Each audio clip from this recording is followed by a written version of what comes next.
Hey guys, tonight we're going to talk about moaning, praying, and being burned at the stake.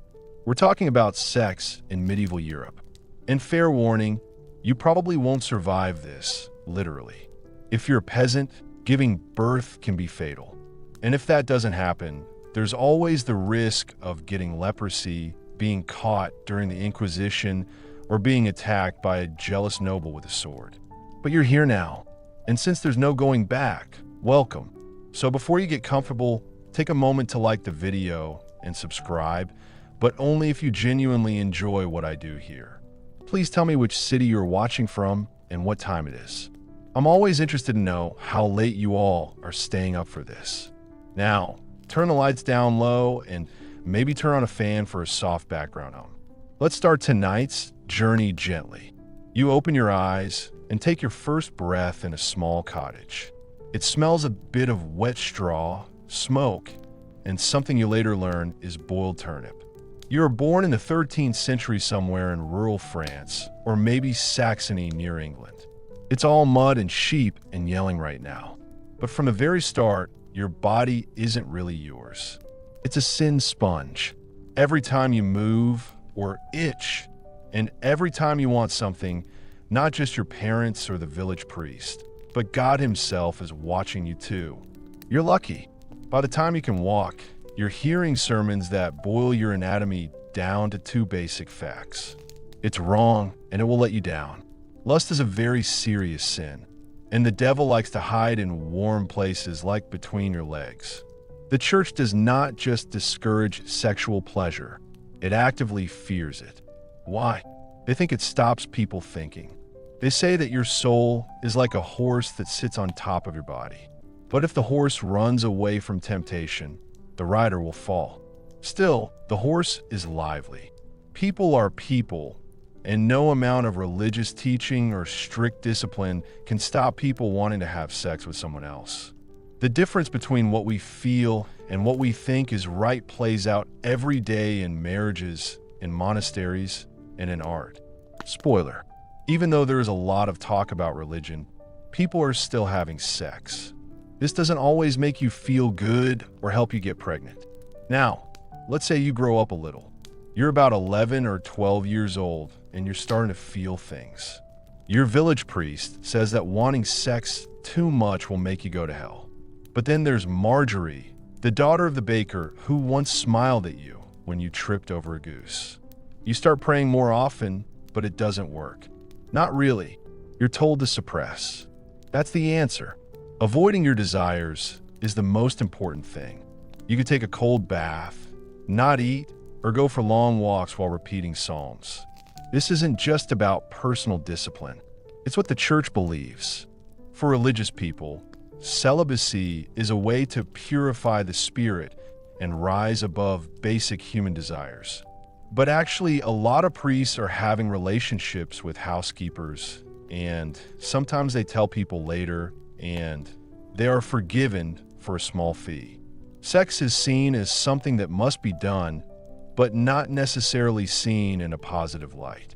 The only reason it exists is to make babies, and even then, only if a couple is married. That's interesting. It seems a bit strange. Complaining and saying things that go against what is believed. Anything more than the basic missionary position was often thought of as unnatural, but we'll talk more about that later. For now, just know this. Your role as a sexual being in medieval Europe is very strictly defined, and the definition was written by men who believed that heaven was always watching. But there's more to it. The church does not all have the same opinion. St. Augustine thought that original sin was passed down through semen, which is a really disturbing idea. But other thinkers like Thomas Aquinas were more nuanced, saying sexual pleasure isn't inherently evil. All it needs to be done is to order it properly. For example, think of someone who sells wine. Today, scholars still argue about whether these ideas were taken seriously outside the church. Were most people scared of going to hell for a bit of premarital touching? Or were they too busy just trying to survive? Here's an interesting fact. Some people thought that dreams about sex were caused by demons, especially sexy female demons called succubi. So break. If you woke up sticky, congratulations. You've been attacked by a demon who was possessed by lust. Of course, priests had a special way of dealing with this. It usually involved admitting to your sins, not eating, fasting, and having a conversation with a red-faced monk. But the rules get more complicated when you look at the world outside the church. People's beliefs were often similar to the official religious teachings. In the countryside, midwives and herbalists had their own ideas about love and lust. Maybe the stars were involved, or maybe a love charm was stitched into your sleeve. The bishops didn't really support these practices, but they continued anyway. Sometimes they were very similar, like when priests used astrology to decide the best days for sex. Avoid them on Tuesdays. And let's not forget the aristocrats. While ordinary people were being taught to be modest, nobles were writing passionate love poems and ordering art that makes modern emojis look timid. Courtly love, the whole genre of medieval romance, was basically a long poem about wanting someone you couldn't have, usually a married lady. Even though the text claimed it was all about spiritual longing, there was definitely some flirting going on behind the scenes. You were caught up in a mix of religious warnings, cultural contradictions, and your own hormonal imbalances. Everything you're told says to resist, to not do certain things, to be very careful. Outside, people are whispering about bathhouses, monks who sneak out at night, and secret trysts in barns and under festival tents. You're being made to feel ashamed. But in every situation, people are giving in. You must be aware of the contradiction. Actually, it might be the most important thing about medieval sexuality, the never-ending fight between what is real and what is hidden. And if you think this is confusing now, just wait until we talk about the virginity inspections, the animal trials, and why doing it standing up might be a really bad thing. For now, though, be careful. Your body is like a battlefield, and the war has only just begun. The first time someone really looks at your naked body, it's not romantic. It's medical, or rather, medieval medical, which is about as scientific as trying to cure a cough with a prayer and some hot goat butter. You're sitting on a stool, probably with no clothes on from the waist down, and the room smells like old herbs, damp wool, and a little bit of iron. The doctor, who could be your local barber or someone who just has a lot of knives, is looking closely at your urine in a glass bottle as if it's a rare wine. And in a way it is. In the past, doctors used urine to diagnose problems with fertility, pregnancy, and other health issues. Welcome to the strange and often uncomfortable world of medieval sexual medicine. Spoiler: if you're a woman, you're more likely to be the one examined, blamed, or treated for anything to do with sex and reproduction. Your fertility, especially the weight you carry. If you can't have children, it's probably your fault, not your husband's. Definitely not. Sperm was seen as a special, divine substance. At the same time, your womb was a damp, moody cave that moved around your body when you were upset. Yes, hysteria comes from the idea that the womb could just walk up your spine and make you crazy. The doctor will ask you about your periods, your dreams, how much salted meat you eat, and if you have been feeling very sad. He looks at a chart, but not a helpful one. It's more like a zodiac wheel mixed with a crazy dream. You might get a drink made of mashed figs and rum if you're lucky. If not, they might try to align your womb by applying pick-uses.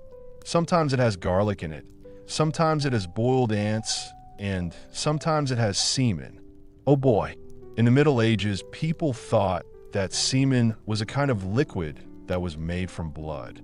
They thought that this liquid got hotter and hotter inside a man's body until it was perfect. You know, like wine. That's why men were told not to waste it on too much sex. Each drop was a part of your spirit. This idea wasn't just spiritual. It was a medical issue. Sperm was very important. Women's bodies were seen as weak and in need of this warm essence to function properly. Women are often told that their sexual desire is stronger than that of men because, according to some beliefs, nature made women feel the need to balance out their emotional coldness. But don't do it. Heaven forbid, literally. If you're trying for a baby and it's not happening, you can take a fertility test. There's a nice way to do this for women. Just put a garlic clove in your vagina and leave it there overnight. If your breath smells of garlic in the morning, congratulations. Your reproductive tunnel is open, so the problem is probably not with you.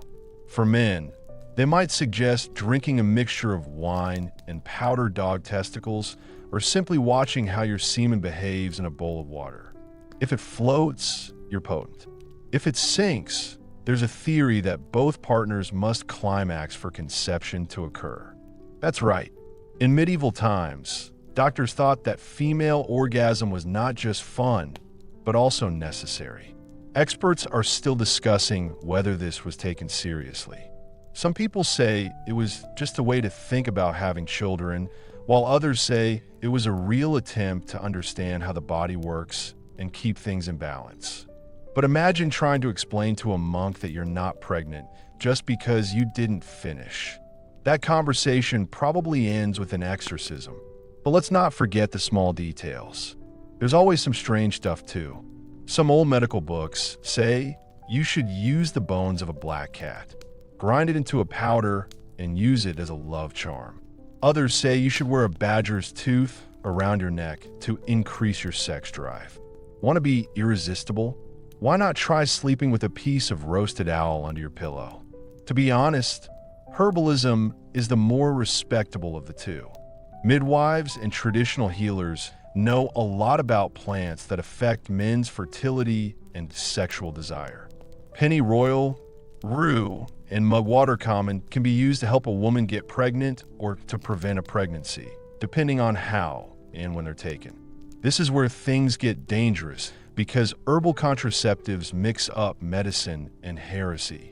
A woman who knows how to control her body is seen as dangerous, especially if she is a woman. This makes us think about the real fear that is hiding in all this control. The church wants it. The doctors want it. Even your neighbors want it. If you're a woman, your sexuality is something you need to manage, explain, treat, or punish.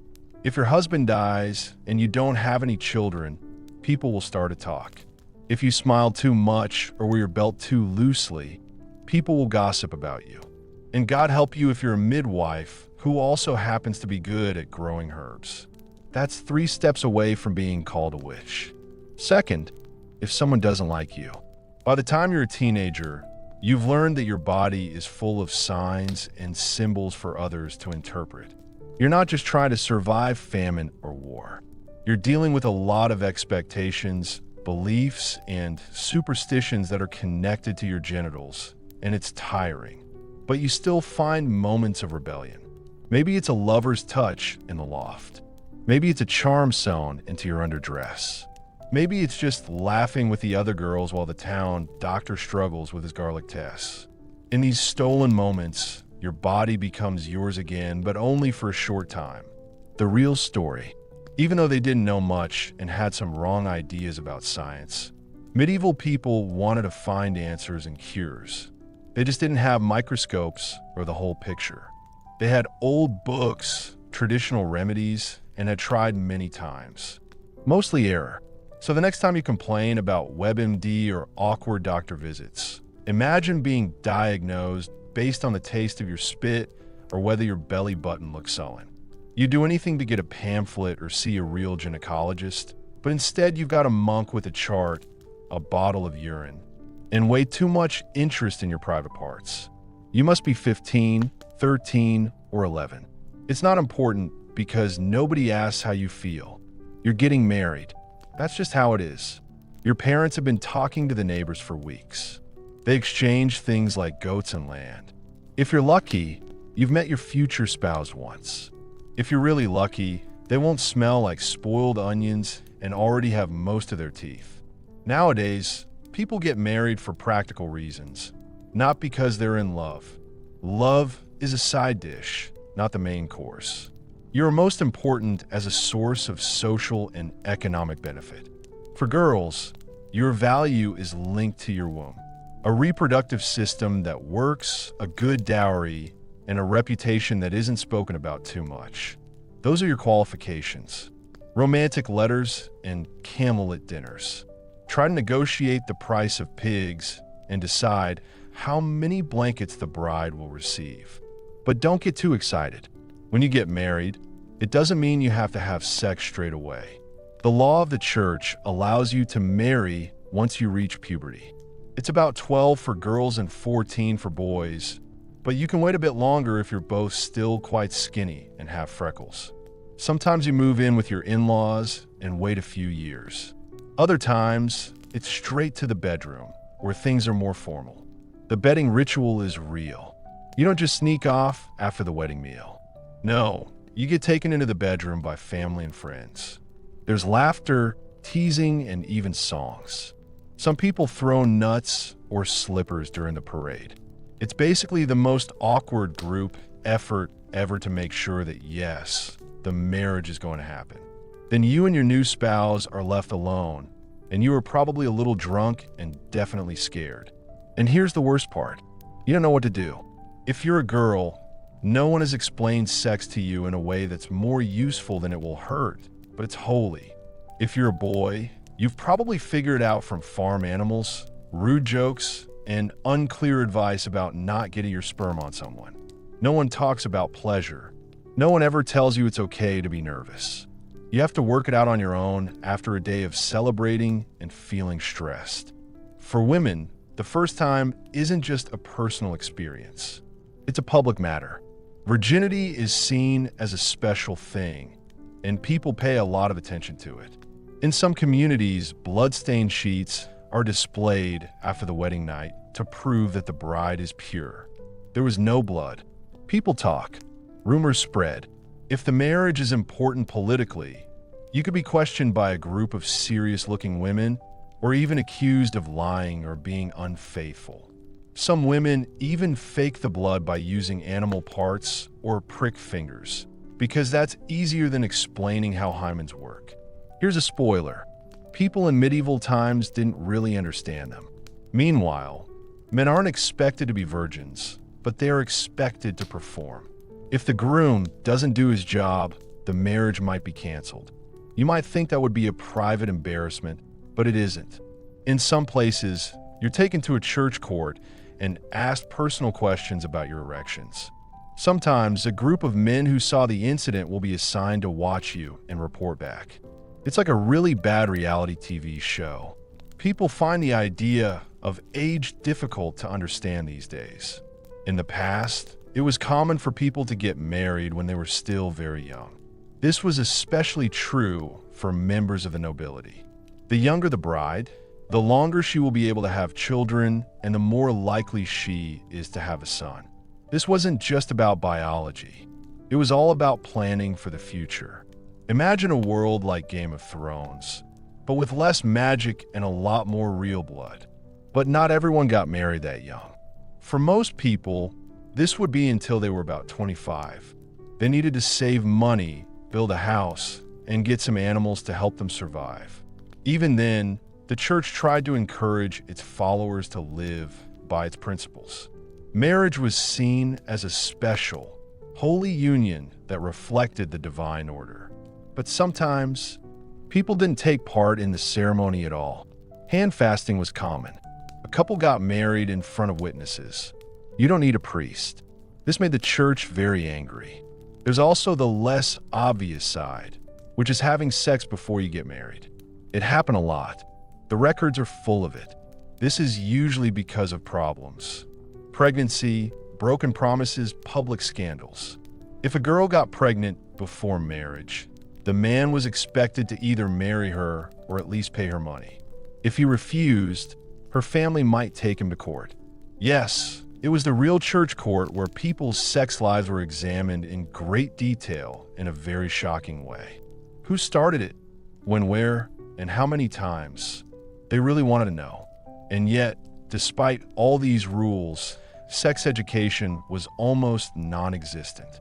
You learn from secret conversations, rude songs, and maybe some drawings in the corner of a book.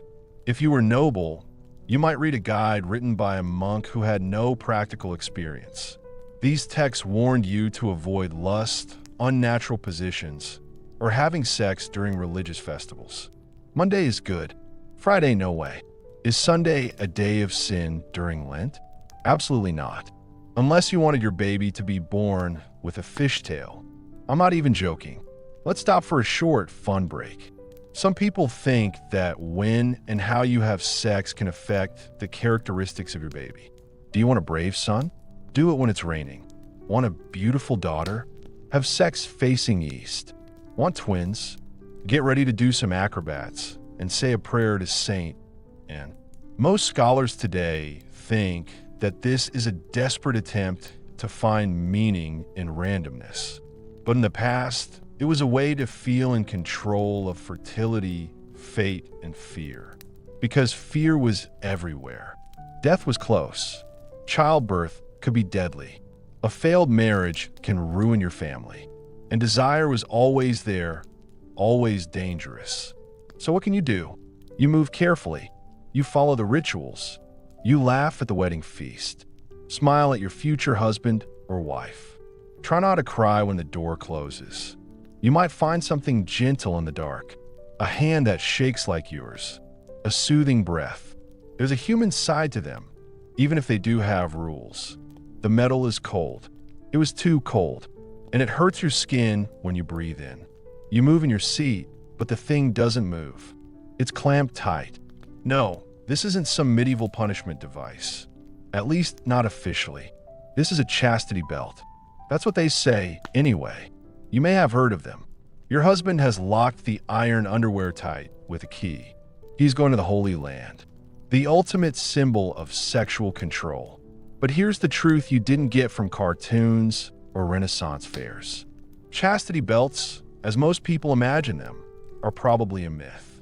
Or at least not that kind of myth.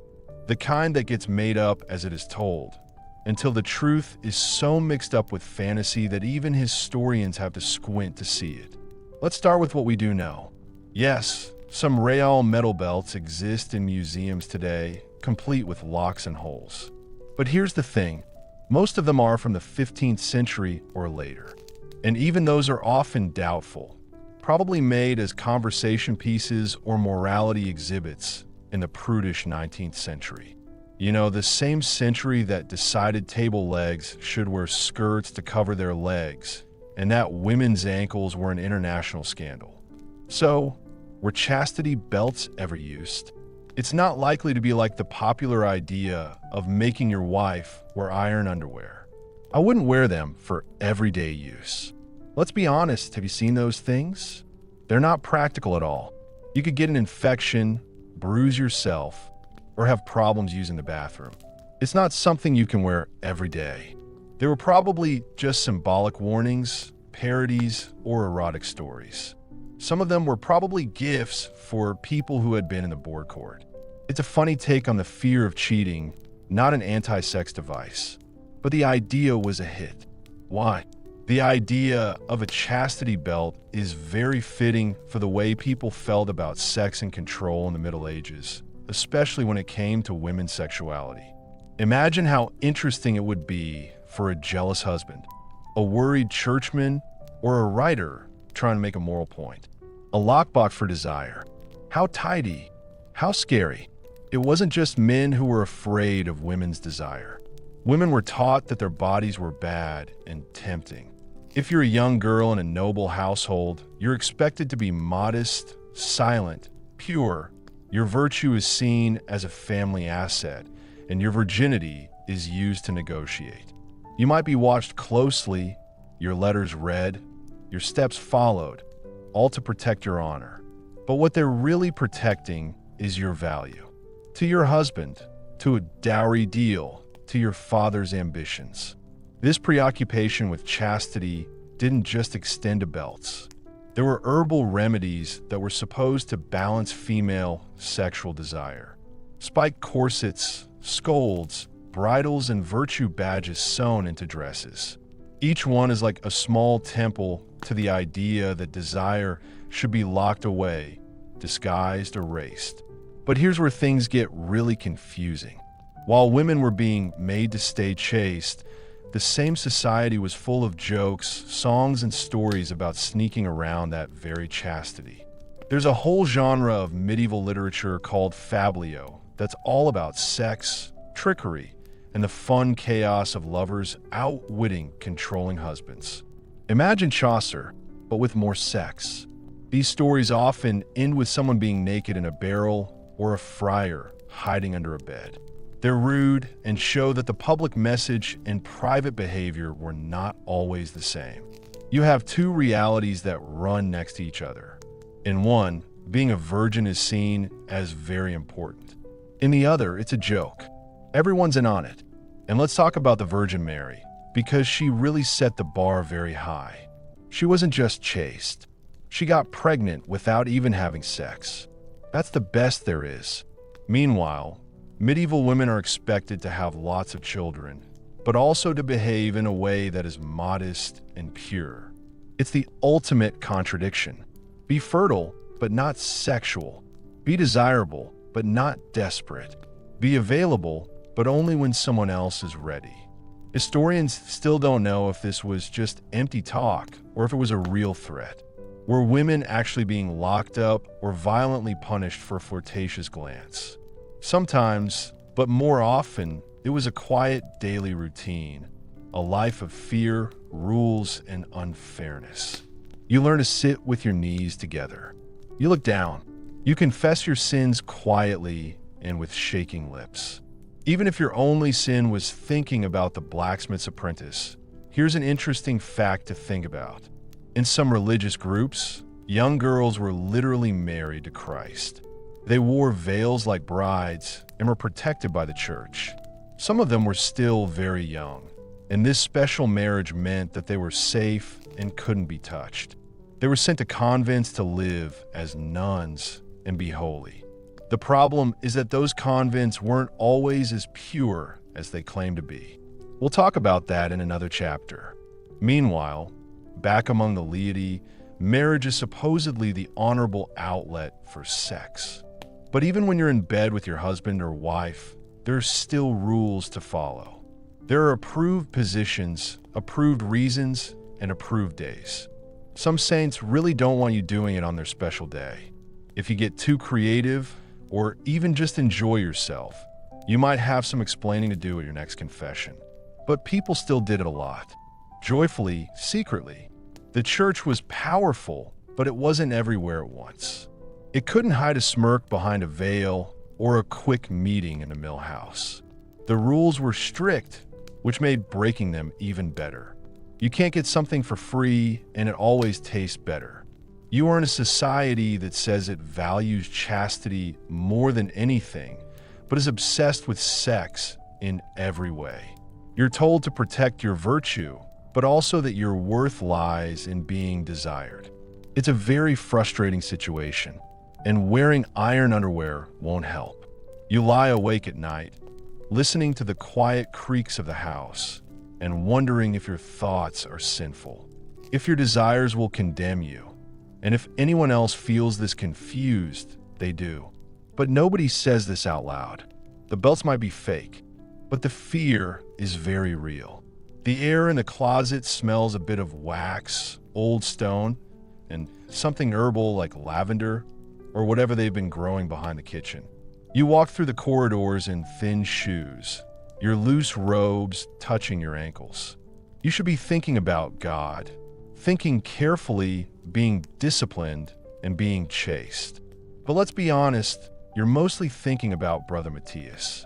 Monks, like everyone else in medieval Europe, have bodies. You can't just shave your head and take a vow and suddenly not be a body. In fact, the silence and structure of monastic life seem to make desire stronger, not weaker. You have to get up before sunrise, not eat, and pray 7 times a day. You also have to try to get rid of impure thoughts by working hard or taking cold baths. And for a while, you try. You try your best. But then, Brother Matthias walks past you in the scriptorium, his sleeve touching yours, and you feel something. It's not just about wanting something. It's something lonelier and deeper than that. It's about making connections. And suddenly, the path to being holy feels very difficult. It feels like you're walking on a tightrope over a very deep hole, with lots of temptations to make you fall. Monks are supposed to be celibate, but let's be realistic. Many people aren't. This isn't a modern scandal. People in the Middle Ages knew about it. There are enough records to show that being a celibate clerk was more of an ideal than a reality. By the 12th century, the church really tried to enforce it, but the law was sometimes broken, shall we say, in a not very consistent way. Some religious leaders had unofficial wives or housekeepers. Others had dances in monasteries. People even made jokes about priests with too many children to support. Monks had choices. The idea behind monastic life is to escape the chaos of the world. In practice, it's a pressure cooker. There are often lots of men living together in one place. They are isolated from society and have very strict schedules. They are expected to control all their basic human desires. If you keep something hidden for a long time, it doesn't just go away. It changes. It finds cracks where water can get in. You confess a lot. The confessional becomes a way to let off steam, but it can also get you into trouble. You kneel, say that you have done wrong, and promise to do better, but the next week you're back to your old ways. The church encouraged people to confess their sins regularly, which led to some strange dynamics, especially around sex. In some cases, confessors would ask very personal questions, looking for details about fantasies, masturbation, and nocturnal emissions. It was a mix of spiritual guidance, surveillance, and other things. Here's something interesting about the past to think about. There are documented scandals involving monks confessing to each other in ways that involved emotional or even physical relationships. The lines between sin and intimacy became blurred. In some cases, strong spiritual friendships developed. People were suspicious of bonds because they were so passionate. Was it love? Was it lust? Even the monks weren't always able to tell. But let's not think that monasteries were full of scandal. Many monks lived lives of strict discipline, seeking spiritual purity. They copied texts, looked after the sick, taught, and prayed. But they were still human. And sometimes, in the margins of their illuminated manuscripts, you find strange little drawings, naked figures, animals doing human things, and even monks with erections. They don't have to be sexual. Sometimes they're just strange. But the fact that they're there tells you something. The monastery's interior wasn't always as holy as its exterior. Now, let's talk about Brother Matthias. Perhaps he comes to your cell and says he wants to talk about the Psalms. Maybe he stays there too long. Maybe he touches your hand and you feel a sort of connection. What happens next? Whether or not you do that depends on whether you're worried about getting caught. Yes, the church had rules. There are so many rules and punishments. If a monk got caught having a sexual relationship, especially with another man, he could be punished, kicked out, or even worse. But the rules were not being enforced evenly. Some superiors ignore the problem. Others were involved too. There are letters, complaints, and even papal condemnations that show that for hundreds of years, priests have been sexually abusing children. This is not just between adults who agree to it, but also in situations where one person is taking advantage of another. But in the past, people didn't see same-sex desire in the same way as they do today. The language used was different. Often, these connections were seen as spiritual failure or a lack of proper love, rather than a sexual identity.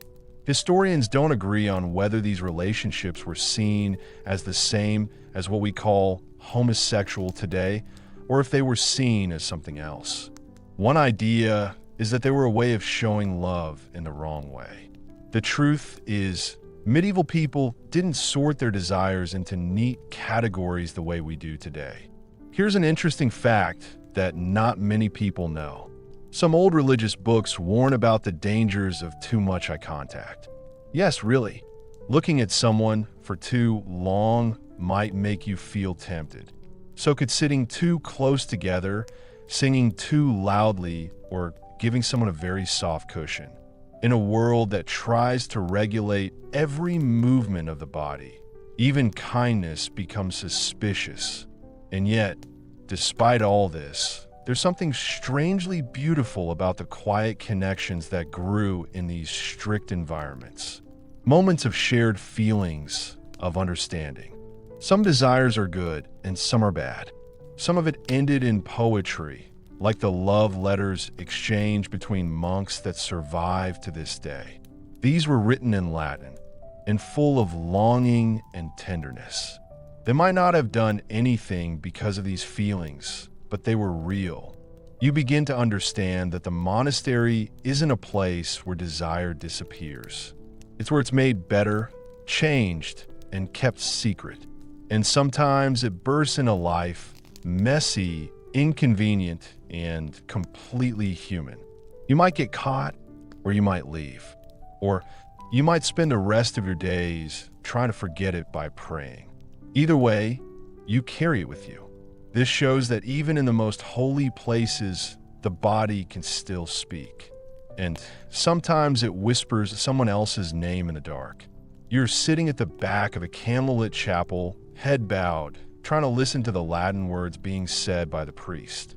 The incense is thick tonight, clinging to your skin and soaking into your clothes.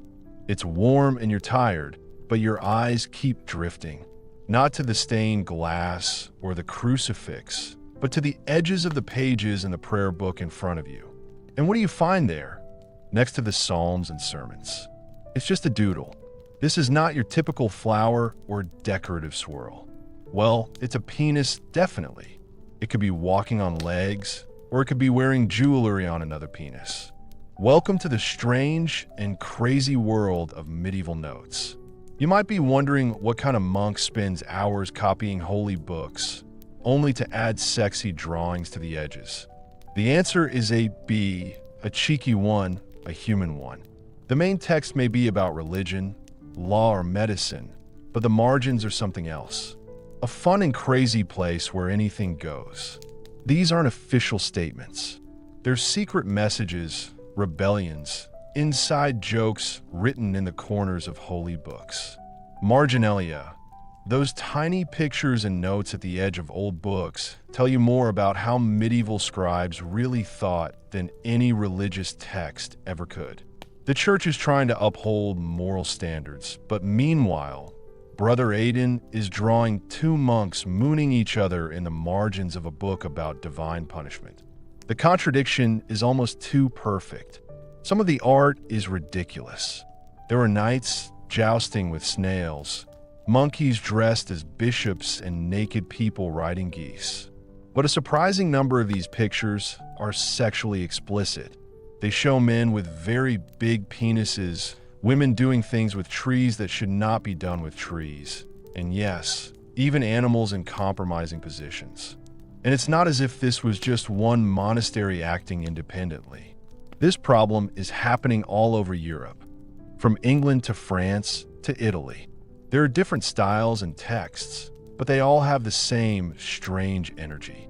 What's going on? Were these monks secretly perverts? Not necessarily. Think of it as a way to let off some steam. When your whole life is spent copying holy texts in silence for hours every day, your brain will wander. The margins become a space where that wandering becomes visible. It wasn't just monks either. By the late Middle Ages, non-religious writers and artists were becoming more involved in making books. Some of them were hired by nobles. Others worked in urban scriptoria, where the atmosphere was less cloistered, more open, and more guild-like, more like a guild. And in these spaces, humor, especially the risque kind, was very popular. Erotic marginalia wasn't a threat to traditional beliefs. It was more like a quiet rebellion. showing that the world isn't as neat and perfect as the main text would have you believe. Not everyone found this funny. Some church leaders complained about art that they thought was immoral in religious books. But it was hard to crack down on this because the bad stuff was hidden in the margins, and it was so strange that you couldn't decide if it was wrong or just confusing. Here's an interesting historical fact. One of the manuscripts contains a drawing of a nun collecting penises from a tree. Yes, I just plucked them when they were ready. No one knows exactly what it means. Can they have children? Power? A joke? Maybe it was just someone's strange dream, written down while their boss wasn't looking. Scholars still can't agree on what it means. This is a fancy way of saying they're also baffled, but they're trying to sound like they know what they're talking about. But the strangest thing was that these images were sometimes right next to deeply religious text. You would see a picture of the crucifixion on one page, and on the next page, you would see a picture of a rabbit with a sword fighting a naked man. The way things are placed together is surprising and interesting. It suggests that medieval people did not feel the need to separate the sacred and the profane. Maybe they understood better than we do that life is both. That faith and desire, awe and absurdity, holiness and horniness all exist together, sometimes quite literally right next to each other. And let's not pretend that everyone could read and write. Most people couldn't read these documents, but they could understand images. A rude sketch or joke could be shared, pointed at, and laughed about in the scriptorium. The audience wasn't just the elite patron who bought the book. It was also the scribes, illuminators, and binders who handled it every day. So, you're a young writer in your 20s, and your job is to copy the rule of St. Benedict. By page 12, your hand will feel sore and your mind will start to wander. You might be thinking about the girl from the bakery, that wandering friar with a deep voice, or something less noble. Suddenly, you find your quill has moved a little too freely. Maybe it's just a face sticking out of a flower. Maybe it's a naked bottom in the O of Omnis. It's subtle and playful, but it's all about you. And hundreds of years later, someone finds your doodle and stares at it, laughing or squinting or trying to work out what it means. At that moment, you feel connected to other people from the past, present, and future. This connection is based on shared strange ideas, rather than religious beliefs. But not all of it is about sex. Some of it is just delightfully strange. But the sexual bits show that even today, people still have fantasies, get bored, and have a wicked sense of humor. This kind of imagery wasn't just found in books. You'll find similar carvings in cathedrals, under pews, and on misericords. The little wooden seats monks leaned against during long services. Imagine you're kneeling in prayer and look down to see a carved figure looking at you from under the bench. That's not an accident. That's a very old type of comedy that's been around for hundreds of years. Even experts can't agree on this. Was it all just a joke? Was it meant to warn us, to mock us, or to educate us? We may never know. But the fact that these images exist, hidden in holy books and carved into sacred spaces, tells you everything about the contradictions of the era. So, next time you think of the Middle Ages as a time of strict morality, think again. In a quiet scriptorium lit by candlelight, a monk is trying not to smile as he writes a chicken with human legs into the corner of a prayer book. Even being holy needs a bit of mischief every now and then. You feel the heat first. It wasn't just the warmth from the fires, but the air felt thick and heavy. The smell of herbs, wet skin, and candle smoke fills the air, mixed with the steam from a copper cauldron. You go in a bathhouse and your clothes feel wet. Around you, people are relaxing in the water, having fun and getting wet. This is not some dirty medieval toilet. This is a place where people go to relax and meet others, and sometimes have sex. In medieval Europe, there were lots of bathhouses, especially in cities. The Romans may have invented the public bath, but their medieval successors built on that idea. From Paris to Prague, bathhouses were important for hygiene and for meeting friends. You may have heard that medieval people didn't bathe. That's not true. They bathed often, sometimes every day, depending on their social class and where they lived. They just didn't have the right tools for skincare, like TikTok. What they did have were bath attendants, communal tubs, and lots of strategically placed towels. You slowly go into the warm water, relaxing as the heat eases your muscles. The person opposite you, naked, smiling and relaxed, asks where you're from. Maybe it's just flirting. Maybe it's just a matter of talking. The thing about medieval baths is that there were places where people could be themselves. Everyone is exposed. People don't feel embarrassed about being naked. It's just part of the scene. Of course, not every bathhouse was the same. Some of them were mixed sex. Others had separate hours for men and women. Some of them were connected to inns and taverns. Others were more high-end, with food, wine, and musicians to entertain you while you soaked. You could rent a private tub with your husband or wife, or you could sneak in with someone else's. And this is where things get tricky in the literal and figurative senses. While many bathhouses were simply places for cleaning and relaxation, others became known for offering more intimate services. After a soak, a massage, and a little more, the line between a public bath and a brothel was pretty blurry. In some places, they completely covered each other. Look at South Germany in the 15th century. Sometimes, bathhouses or bath stables were run by married couples. The wife would be the bath attendant, and the husband would be in charge of the food and maintenance. That's fine, but in bigger cities, you start seeing phrases like service baths or heated companionship in the records. Men would enter with a towel and leave looking guilty. Town officials often ignored these problems, especially if the bar paid its taxes and was not too noisy. The church was very suspicious. It was a public place where men and women bathed together. People's bodies were on display and celebrated. However, some people's sermons warned that the bathhouse was a gateway to hell, where hot water turned good behavior into bad behavior. But that didn't stop anyone. Let's be honest, when you spend your days dealing with animals and people's expectations, an evening in a hot bath with wine and friends is worth the risk of getting into trouble. The steam is filled with a calming lavender scent, and someone pours warm water over your shoulders. You notice your own skin and feel the touch of their fingers brushing yours. You hear the low sound of voices with laughter coming in between. There's a closeness here which is physical and sensory, but not always sexual. Sometimes the bathhouse is just a place where you can relax and be yourself. You're just human, warm and floating. But your eyes spot two people standing behind a curtain at the far end of the room. They won't come back out. You look at the attendant. She just shrugs and brings you more wine. Here's an interesting fact that not many people know. In some cities, bathhouses had their own secret language. This was a kind of code used by staff and regulars to talk about services without being overheard. A long rinse might mean a full body massage.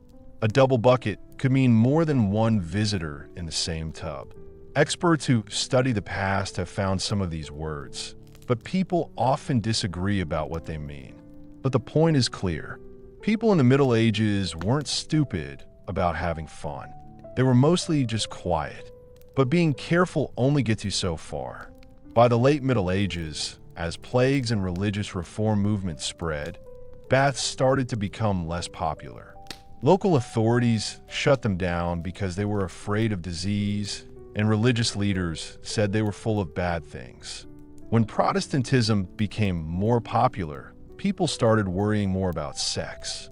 Public bathing, which was once normal, started to seem wrong, dirty, and unethical. But in the past, bathhouses were a normal part of life. They're not just places to get clean, but also where people meet. You might meet a merchant, a noble, a midwife, or a monk. People chatted away as easily as the water flowed. People made deals, joined forces, and even started romances. Were they secretly running a brothel? Not always. Some of these were strictly regulated, with fines for bad behavior. Others took advantage of the reputation for being naughty and offered private rooms behind the main tubs. The line was always changing, influenced by local customs, the economy, and who was currently seen as having the right ideas. There's one more scholarly debate here. Were these spaces freeing or taking advantage of people? For women working in bathhouses, some of whom were also sex workers, it could be both. It was a place where people could make a living and have a certain amount of influence, but the people with money and status were in charge. It depended on the city, the staff, and the customers. There are records of madams who ran bathhouses like small businesses. They were respected and paid taxes like any other business.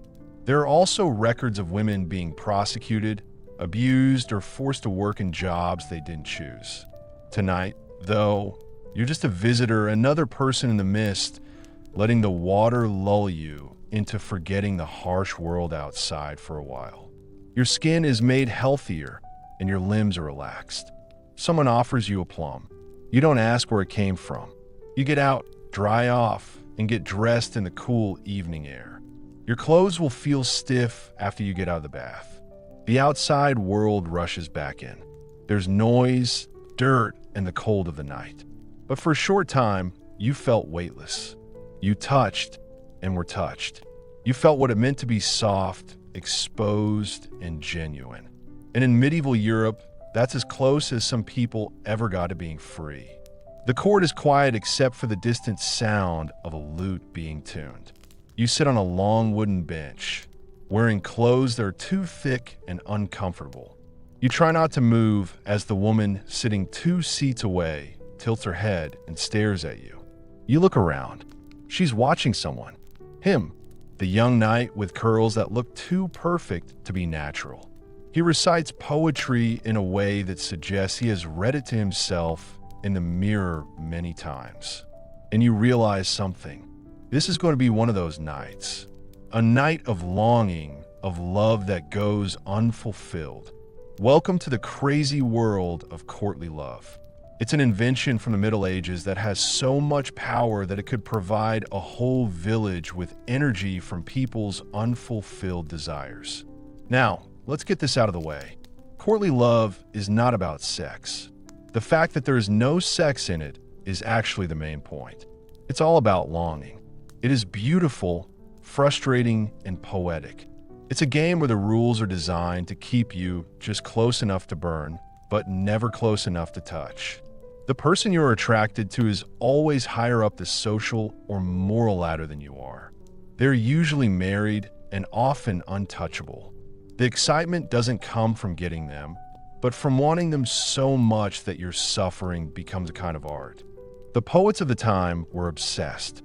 Troubadours and trouilleurs wandered the courts of France, Germany, and other places, singing songs about women they admired and their own unfulfilled love lives. A perfect lady smiles at you. That's a week's worth of verses. She drops her glove. You'll wear it into battle. She lets you look at her while she eats fruit. You'll be so upset that you'll cry for 3 days. In this system, love is a kind of spiritual battle. You keep on making mistakes, and if you're lucky, she might smile at you. But let's not be fooled. When you read these poems closely, they're very sexy. It's not obvious, but it's there. Every glance is full of meaning. Every small touch could be a sign of trouble. It's all happening behind the scenes. A knight might describe his lady's ankle with such intensity. You'd think it had its own gravitational pull. But the point is always the same. It's better to not want something than to want it and not get it. Here's something you might not know.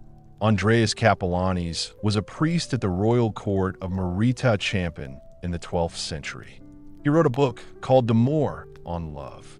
It's a strange text that makes fun of the supposed rules of courtly love. Some of the things he says are really great, like marriage is no excuse for not loving, and a true lover always trembles.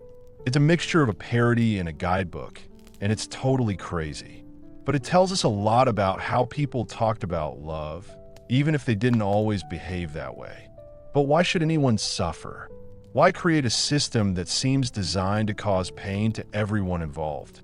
Well, it was safe, especially for noble women. In a world where your body, marriage, and future were all controlled by others, courtly love let you have emotional power. You could receive poems, glances, or even favors. You could say no by smiling or saying something funny. You were the queen of a made-up kingdom where people's hearts, not their lands, were won. It was a rare type of agency, but that's just the start. If you look closely, you'll see what makes them stick together. Courtly love had a purpose. It taught people how to behave. It created rules for how men and women should interact. It helped make the courts feel more elegant and controlled. People may have had an affair in private, but they did it in public. Everyone took part in the game. Everyone longed, sighed, recited, and if you didn't, you were boring. There is a moment at the feast later that night. The lady gives you a token, a ribbon, a ring, and a folded note. Your heart beats faster. It's both nothing and everything. You can't talk about it. You can't do anything about it, but it lives under your tunic against your skin. That's enough to keep you going through 100 boring winters. Here's a fun and unusual detail. In the Middle Ages, courts would put on pretend trials of love. People would present cases. My lady has ignored my song for 3 days, and I am very upset. And the court, often presided over by noble women, would make a decision. These love tribunals were a mix of satire and serious play, with a blend of performance and emotional politics. Picture Judge Judy. Instead of arguing about a broken lease, you're using rhyming metaphors to express your heartbreak. Some people did not believe in the idea. Satirists felt annoyed. Members of the clergy criticized it. Some people saw it as emotional adultery, just with fancy words. Others thought it was dangerous, that it might lead to more serious things like politics or poetry. And they weren't always wrong. This is the real debate. Did people really live like this, or was it just a made-up story? Experts are still debating it. Some people say that courtly love was mostly made up, a poetic idea that was never real. Others point to letters, gifts, and the occasional very inconvenient love child as proof that people definitely took it seriously. The truth is probably somewhere in the middle. People performed courtly love, even if they didn't always believe it. It's like Instagram, but with more embroidery. You're stuck in a system where love is everywhere, but always just out of reach. In this world, touching the hem of a dress can be more meaningful than physical intimacy. Emotions are very important, and sometimes silence can be more expressive than words. It's both beautiful and exhausting, and it doesn't end when the music stops. You walk back to your room, her ribbon tucked under your shirt, and you already know the words for your next stanza. Maybe she'll smile again tomorrow. Maybe she'll nod when you pass. Maybe she'll write something back, or maybe she won't. You will suffer beautifully. In courtly love, the main point is to suffer. You wake up to the sound of boots in the hall and a knock that isn't asking permission. The door opens, and there he is, the Lord. Or maybe it's the reeve, the steward, someone sent on his behalf. Either way, they've come for your wife or your daughter, or maybe just your silence. The man who owns the land you stand on also believes he has certain rights. And whether those rights are real or just assumed, he's acting on them tonight. Welcome to one of the most disturbing stories about medieval sexuality. What did you see, or what did the Lord see? You may have heard the phrase before. The idea was that noblemen had the legal right to sleep with a peasant's bride on her wedding night. Just thinking about it is enough to make your skin crawl. A strange mix of power, sex, and old-fashioned privilege. But was it real? Let's take a breath because the answer is complicated and there are more stories than facts. In medieval Europe, there was no specific law that made this practice legal. There is no official document that says, "Thou shalt hand over thy bride to secrets a lot." But the rumor continues, made stronger by stories and the sad truth that in a world with a lot of hierarchy, powerful men did terrible things without needing laws to help them. They just needed to be able to get away with it. So while there may not have been a legal right, there was a reality. A culture where noblemen used sex as one more way to control people. It wasn't about romance. It wasn't even about wanting someone because they looked good half the time. It was about who owns what. A man who could take your crops, make you work for him, and kill you for stealing bread might also sleep with your wife. And what were you going to do? Should you file a complaint? Marriage was seen as something very important, but so was owning property. And to a lord, you were both. If you wanted to get involved in your personal life, there wasn't much you could do about it. Some lords offer protection in exchange for help. Others said it was a right, a tradition, something your father went through and your son will too. You keep your head down. You don't say anything. The fields need to be plowed either way. Scholars who are sitting at the back, take note. The idea of droit scene appears in a lot of medieval and early modern literature, especially satire and plays. Voltaire mentions it. Shakespeare does too, in a way. But legal historians say it was more of a myth than a real law.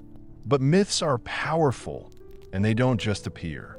They grow from soil fertilized by fear and experience. This myth shows that people had very different ideas about sex and gender at that time. Let's say you're the bride. It's your wedding night, and you've been warned. Your mother cried when she braided your hair. Your husband clenched his fists. The knot comes, and there's no choice. God might not use force exactly. He might offer you gifts or money, or he might just rely on your inability to say no. Later, you're expected to go back to your new husband and act like nothing happened. That's the deal. That's feudalism. In some regions, there were strange traditions that showed this power balance. For example, a lord might demand a symbolic payment before a marriage could be recognized. Sometimes he would give her a coin, sometimes a chicken, and sometimes he would even let her spend the first night of her wedding in his house. It didn't always involve sex, but the suggestion was there, like a worm in the apple. Was it a symbol of something? Was it kind of forced behavior? It depends who you ask. Here's an interesting historical fact. In some parts of Europe, there were really strange bedding customs where the whole village took part. The couple's wedding bed was carried through the streets. There's lots of laughter, teasing, and songs about having children. In some cases, the newlyweds would be watched to make sure they consummated their marriage. Yes, I've watched or at least heard it. What could be more romantic than performing in front of the whole village? And we mustn't forget the role of religious leaders in all this. The church said that it was wrong to get involved in someone's marriage. Only married couples had sex, and it was important that both people wanted to have sex. But when the offender was a kind patron or a powerful lord, people were less strict about morality. You could always confess and repent. After all, a few prayers, maybe a donation, and you were good as new. But the difference between what they thought was right and what was actually happening was very clear. The church said that marriage was holy, but the feudal lords treated the peasants like animals. The idea was that sex should be seen as something special and sacred, but in reality, it was often just a trade of sorts. For ordinary people, getting married was about survival, working together, and having more people to work the land. If love happened, that was a bonus. Power was the only thing that allowed you to give your consent. Some women did not like this and said so quietly. A refusal here, a move there. Others survived by acting like nothing had happened. Some of them used the small amount of power they had. There are rumors, shame, and the threat of scandal. But the building was made to protect the Lord, not the peasant. So most stories ended the same way, in silence. But the story of Dada Senior continues to be told because it feels true. It shows how awful it was for everyone under this system, which gave one man total power over everyone, including their bodies. The girl in the bed doesn't care if it's a law or a legend. She's just waiting for footsteps to come outside her door. You're lying there now, looking up at the low lights above you, heart beating quickly. Your husband hasn't said a word since the feast. Neither of you slept, and the moment felt like it was going on forever.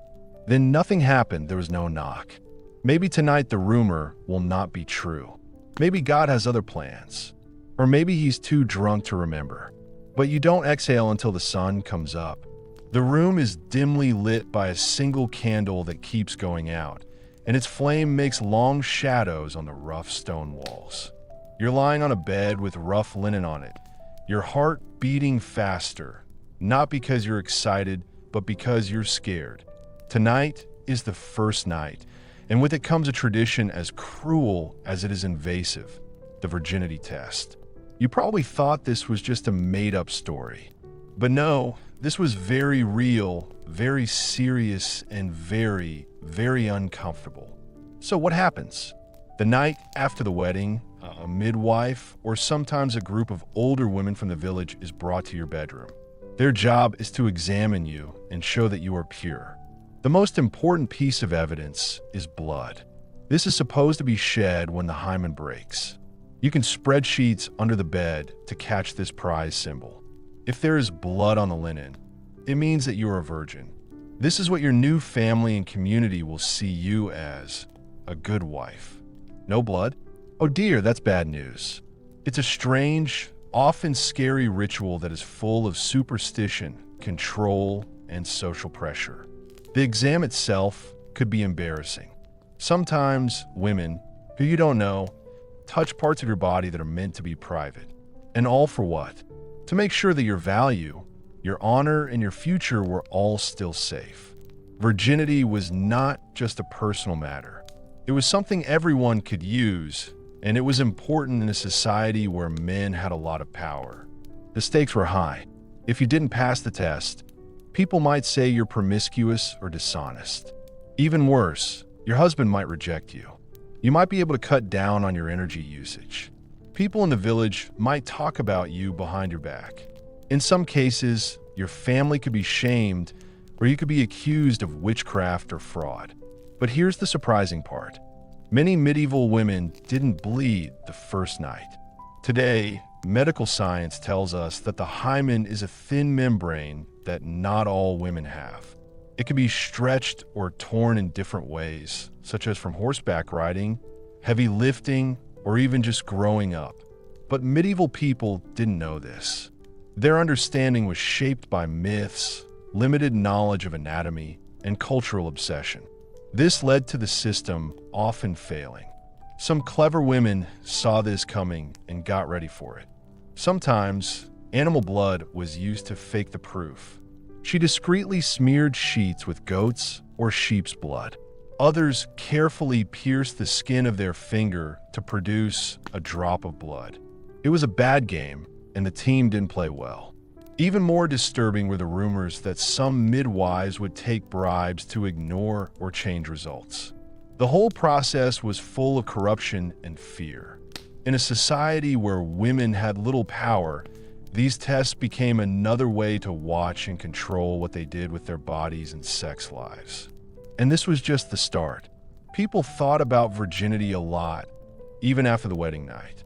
Some communities had strict curfews for unmarried women. Others forced them to wear chastity belts or threatened to do so. Although they were not used very often, as we talked about before, songs and stories made the ideal seem better. The pure, untouchable bride, who protected her virtue as fiercely as a knight protected his honor. Here's an interesting fact to make you feel better. Some old medical books said that if a woman was going to have sex for the first time, it should be on specific days of the week or under certain signs in the stars. This was believed to make it more likely that the woman would get pregnant and be healthy. Friday is no good. Tuesday is better. Mercury is moving backwards. Forget it.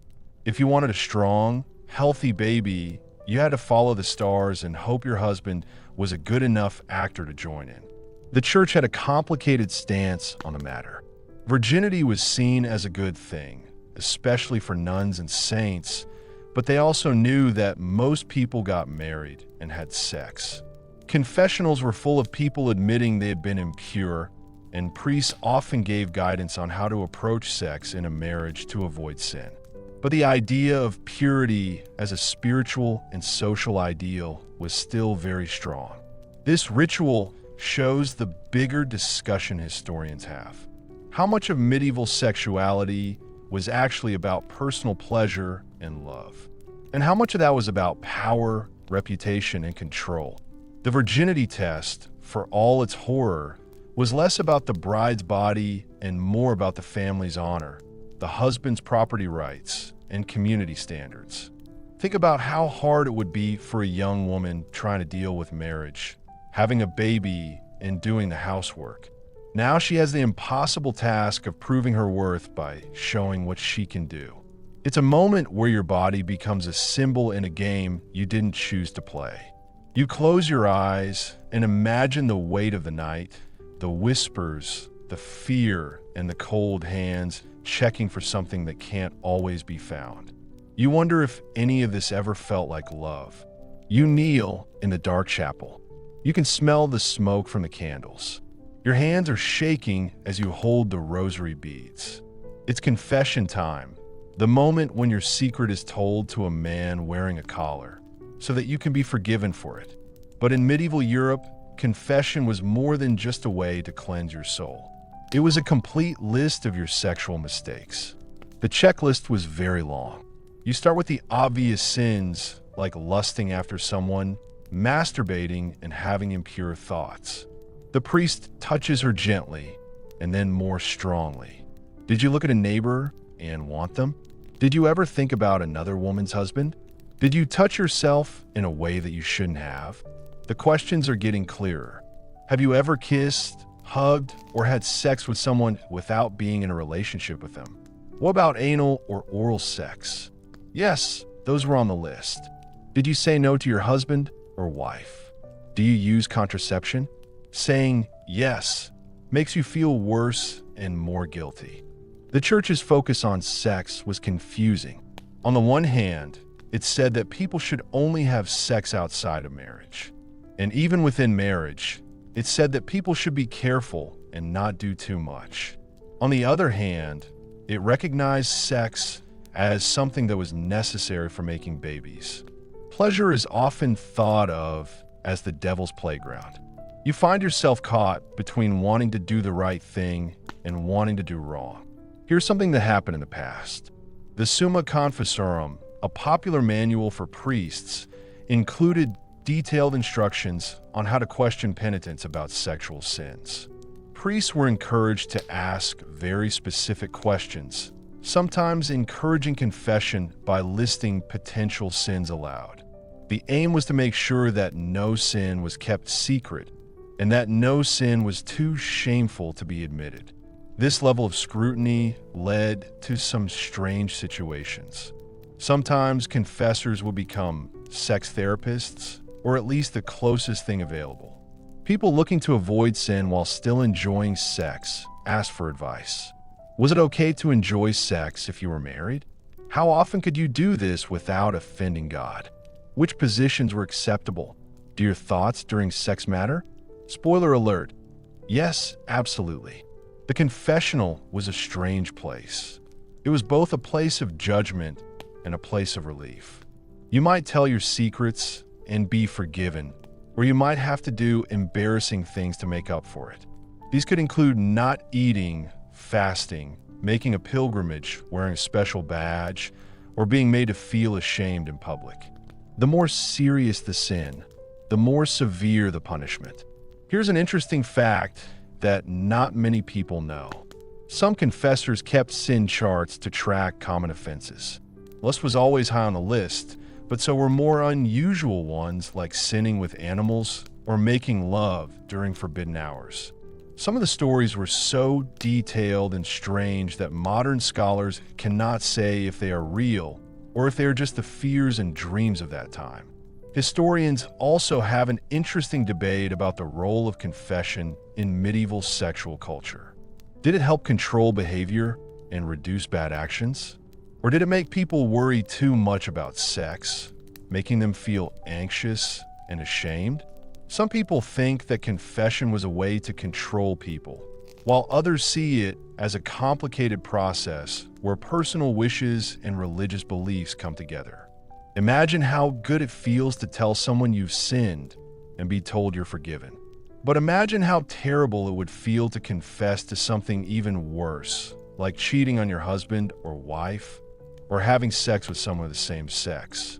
The stakes were high, and the confession was often a battle within. You realize that the confessional wasn't just about morality. It was about power. The church had the power to decide what was sinful, to forgive sins, and to demand that people obey. It influenced not only what people did, but also how they thought about their own bodies and desires. You leave the chapel feeling happier, but confused. You know that every glance, every touch, and every fantasy has a deeper meaning. You feel your sins are like invisible chains, and you are hoping for mercy and afraid of judgment. And in this delicate balance of confession and concealment, medieval Europeans lived their lives in a very private way, often in silence, often in fear, but always with faith watching. The barnyard is full of life in the morning, with chickens clucking, cows lowing, and the odd donkey braying. You're walking carefully over a chicken when you hear people talking quietly. The topic is shocking. It is about bestiality, or as it is known in medieval legal codes, sins against nature. It's a crime that's talked about in courts, confessions, and gossip, and it's scary. In medieval Europe, it was not only taboo, but illegal to have sex with animals. They felt very real.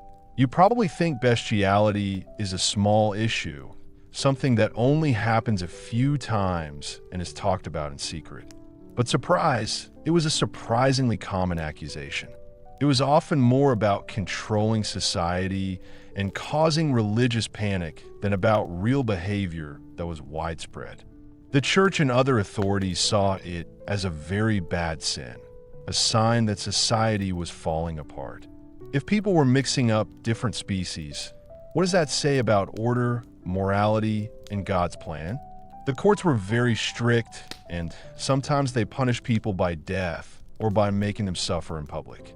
Trial records from countries like France and Germany show strange cases. A man is accused of trying to have sex with a donkey. A woman is accused of touching a pig.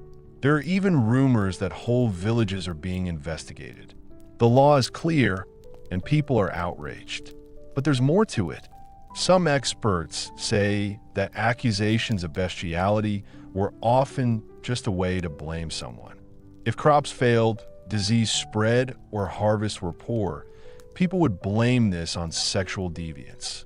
It was a way to express fear and anxiety, and to blame outsiders or people who were different.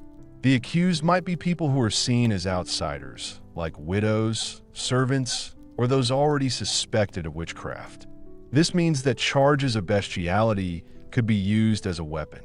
The church was afraid of sins against nature because these represented a symbolic breach.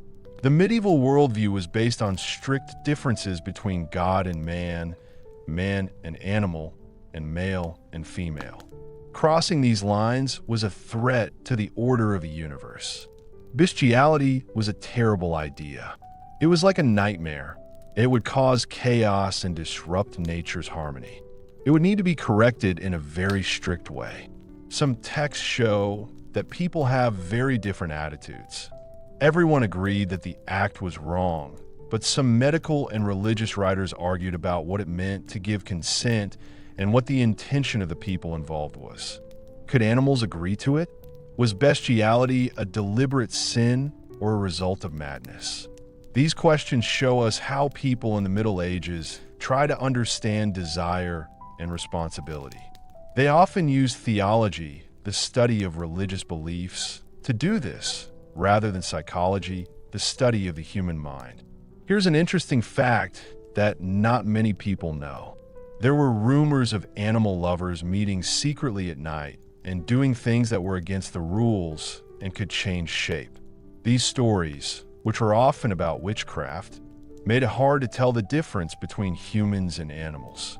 This made people very scared. Did anyone really believe it? Scientists are still discussing this, but the idea itself had very bad results. And, of course, this is connected to wider worries about sex and morality. In the Middle Ages, people always worried about the right order of sex.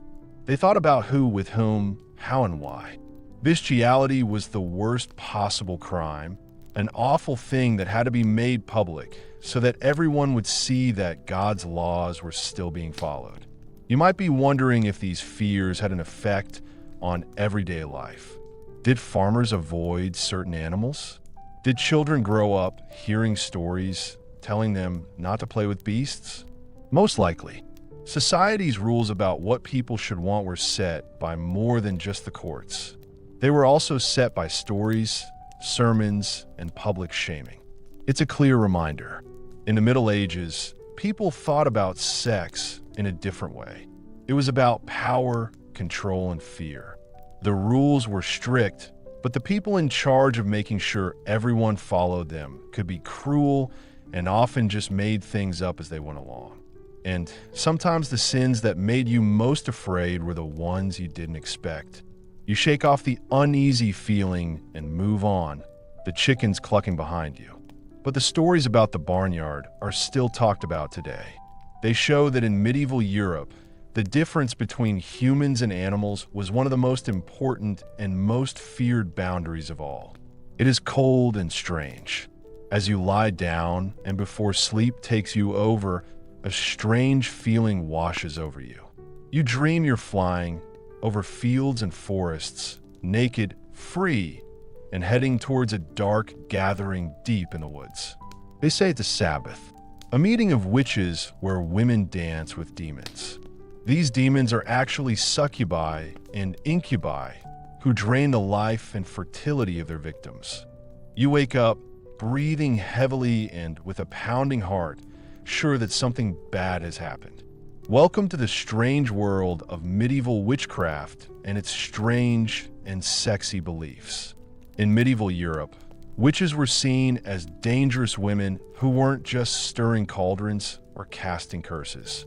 It was all mixed up with worries about sex and things people wish would happen. The idea of night flights and religious meetings was common, and the stories often included erotic elements that shocked and excited the public. Women accused of witchcraft were thought to have had sexual encounters with demons. These demons were believed to seduce and destroy them. These encounters gave them their powers, but also doomed them. The church taught that witches were heretics who had betrayed God because of these terrible actions. But the stories, the confessions made under torture, and the popular imagination painted vivid pictures of witches, flying naked through the sky, having wild sex with their demonic lovers, and exchanging bodily fluids. It was a world where people were afraid of and in love with sex. You might think this sounds like superstition, and it was, but it wasn't harmless. Accusations of sexual misconduct with demons were a key part of witch trials, which led to arrests, torture, and executions. The scary story was that these women chose to be with demons instead of people, giving up their souls to enjoy physical pleasure. The church used this to justify brutal repression. Here's something that happened in the past. One of the first and most important books on witch hunting, the Malleus Maleficarum, Hammer of Witches, published in 1487, talks a lot about the sexual crimes of witches. It described how demons would attack women's bodies, how women would meet secretly at night, and how these acts were the source of their power and sin. The manual helped fuel centuries of witch hunts across Europe. But scholars still debate whether ordinary people truly believe these stories, or whether the confessions were mostly the result of torture and coercion. Some people say that the images of witchcraft that show sex were used to encourage people to hate women and to make it okay to persecute them. Others say that these stories are based on real fears about women's desire and social change.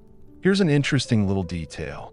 Some medieval stories said that witches could change shape or turn into animals, like black cats or hares. This would help them to escape being caught or do bad things without being noticed. The idea of shape shifting is linked to worries about the boundaries between humans and animals, men and women, and what is holy and what is not. This fear of female sexuality being dangerous, uncontrollable, and linked to evil powers had deep roots. It was part of a bigger worry about keeping society in order and making sure religion was pure. Women's bodies were seen as a battlefield, not just for their own virtue, but for the community's spiritual health.